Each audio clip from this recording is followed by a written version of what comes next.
सत्संग व्यवस्थित चिंतन विचारों की शक्ति का आधार।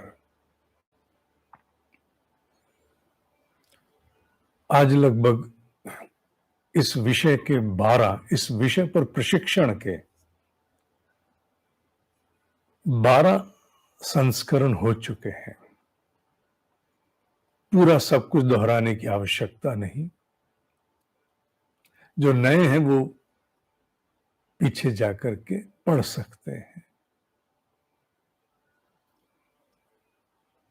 अब विषय आता है तप का। तप के विषय में इस जीवन में अध्यात्म पथ के साधक को जितनी भी घुट्टी पिलाई जाए उसे हमेशा कम मानना, हमेशा कम मानना। माया के आच्छादन और संस्कारों के प्रभाव के कारण, दोनों के कारण मनुष्य प्रकृतिवश अपनी पुरानी वृत्तियों में सहजता से फिसल जाता है। उत्कर्ष की ओर उबार के लाने के लिए तप ही एक मात्र विकल्प है। बिना तप भक्ति भी उदय नहीं हो सकती। तप एकमात्र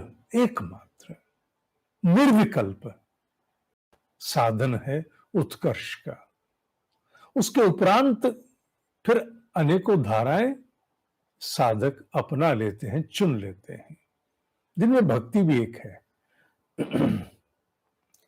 पर तप के बिना वो पात्रता ही अर्जित नहीं होगी कि मनुष्य की मनोवृत्ति असफलताओं के होते हुए भी अध्यात्म के उत्कर्ष पर कदम बढ़ाती चली जाए। नहीं होगी, कितनी भी चेष्टा कर लो, वो पुनः बार बार अपनी अतीत की वृत्तियों को प्राप्त हो जाएगा। इसलिए अगर मनुष्य चाहता है कि मेरा आत्म उत्कर्ष निरंतर बढ़ता चले तो तप आवश्यक है। और हम इस श्रृंखला में तप पर ही अब आ गए हैं, क्योंकि हमें योजना और शक्ति दोनों चाहिए, जिससे हम अपनी उस एक कमी को परास्त कर सकें जिसने जन्मों से जड़ जमा करके अपने कुटुंब को साथ बसा लिया है। दुर्योधन एक आया, साथ में 99 और कुटुंब के लेके आया। उसके समूचे कुटुंब को अगर उखाड़ना है तो उस एक दुर्योधन की पहचान करनी होगी। बाहर का दुर्योधन आकार स्वरूप लेके दिखता है, भीतर के असुर दिखते नहीं। अरूप है, अदृश्य है, भाव रूप है, विचार रूप है, वृत्ति रूप है। और जैसे पहचान हो जाए इसे तप शक्ति के साथ और योजना से, योजना का पक्ष बाद में, पहले तप की शक्ति से वो भस्म होना आरंभ हो जाता है। आपका अपने ऊपर अधिकार आता है। तप क्यों करना चाहिए? तप मूलतः 2 कारणों से करना चाहिए। क्या केवल 2 कारणों? बहुत हो सकते हैं। तप के लिए तो 100 कारण भी गिनाए जा सकते हैं, पर 2 कारण अभी के लिए, अभी इस विषय के लिए जानो। पहला ये, अपने ऊपर सबलता प्राप्त करना, अधिकार प्राप्त करना, कंट्रोल, सेल्फ कंट्रोल स्थापित करना। यह तप के बिना नहीं हो सकता। और दूसरा प्रयोजन क्या है? दूसरा प्रयोजन है पानी के बांध की तरह अपनी ऊर्जा शक्ति को अनंत होने से बचाना, जिससे उसके वेग से, उसके थ्रस्ट से टरबाइन चला के बिजली पैदा करें। अर्थात जो हम करना चाहते हैं उस विषय पर हम कर पाए। अच्छा, ऐसा क्यों होता है? एक उदाहरण देता हूं। कल्पना करो तुम्हारे पास एक टॉर्च है, टॉर्च। उस टॉर्च पर तुम एक काले रंग का कागज लगा देते हो, मोटा कागज, टॉर्च जलाते हो, कुछ दिखाई नहीं देता। उसमें एक सुई से पतले पतले सुराख करते हो। ठीक, ठीक है। फिर एक थोड़ा मोटा चोंच वाला पेन लेते हो और एक सुराख बड़ा कर देते हो। ठीक। और टॉर्च जलाते हो तो सबसे अधिक प्रकाश कहां से निकलेगा? जहां पेन की चोंच, क्योंकि वो मोटा सुराख है, मोटे सुराख से प्रकाश अधिक निकलेगा और छोटे छोटे सुराखों से कम निकलेगा। ये मोटा सुराख दुर्योधन है, जो तुम्हारे भीतर के आत्म तत्व के प्रकाश को, आत्म बल को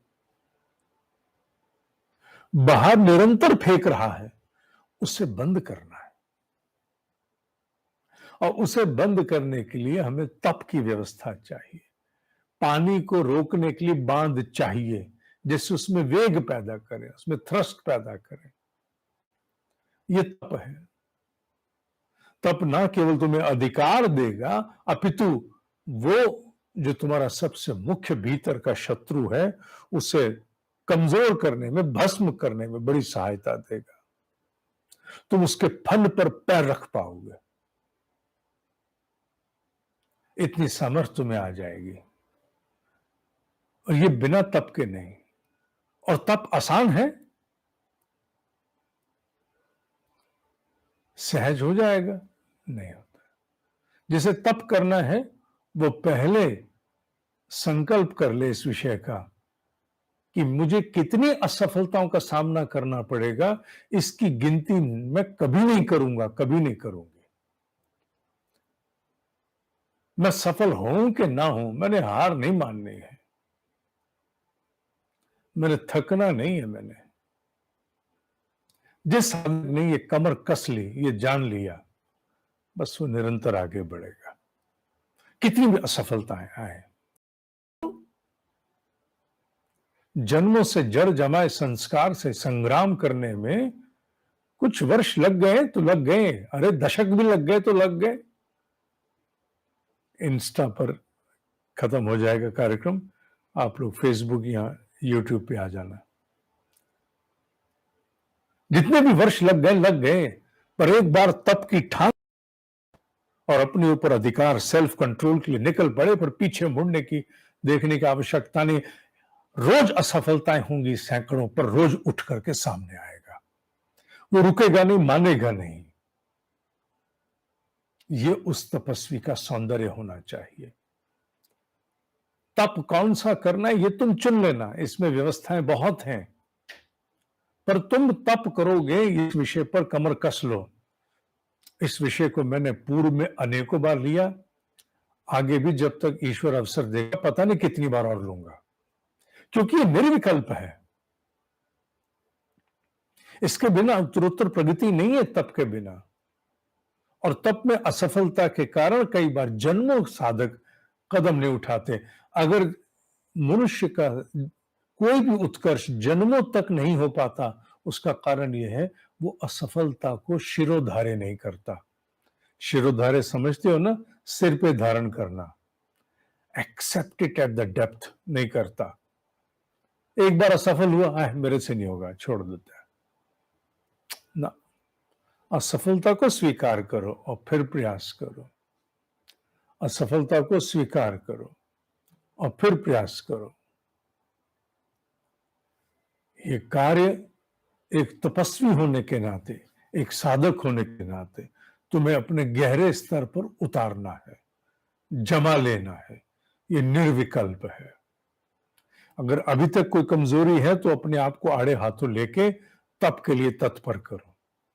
तप के उल्लेख में पूर्व में भी कर चुका कि क्या, कैसे, किस विषय पर तुम सोचोगे, फिर भी मैं सहायता दूंगा। पर उस निर्विकल्प मार्ग पर तुम्हें आना ही होगा, जिसकी शक्ति और ऊर्जा से तुम अपने भीतर के मुख्य दुर्योधन को परास्त करना आरंभ कर दोगे, जिससे तुम्हारे व्यवस्थित चिंतन का आधार बनेगा, जिससे तुम्हारे विचारों में शक्ति अवतरण होगा। ओम ही सत्य है, ओम ही सत्य है, ओम ही सत्य है।